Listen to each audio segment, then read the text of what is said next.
నమస్తే. మస్తు. Okay right Mahesh అన్న, ములుగులో ఏం నడుస్తుందంటే మీరు ఏం చెప్తారు? ములుగులో విచ్చలవిడిగా శాండ్ మాఫియా, భూ మాఫియా, ఎవరైనా ప్రశ్నించే గొంతుకలు, ప్రతిపక్ష పార్టీలో ప్రభుత్వాన్ని విమర్శించే చాలు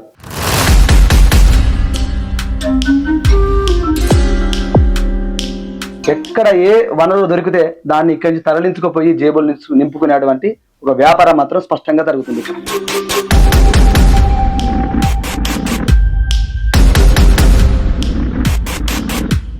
మేము పవర్లో లేము కదా, మేము పవర్లోకి వచ్చినాక దీన్ని ఎట్లా చేయాలో ఈ ఇసుక దంద అన్నటువంటి వాళ్ళ గురించి, ఈ భూదంద అన్నటువంటి వాళ్ళ గురించి, ఇక్కడ ఎవరైతే అక్రమంగా మైనింగ్ చేస్తున్న వాళ్ళ గురించి మేము ఖచ్చితంగా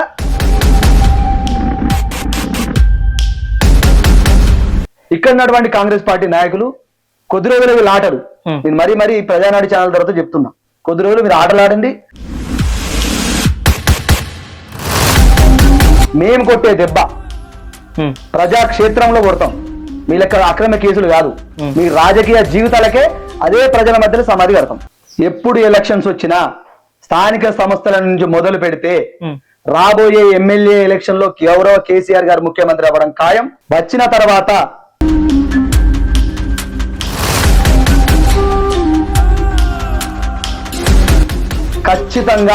ఖచ్చితంగా 100కు 100 రెట్లు బలంగా ప్రజాక్షేత్రంలో మరీ చెప్తాను, ప్రజాక్షేత్రంలోనే మీకు బుద్ధి చెప్తాను.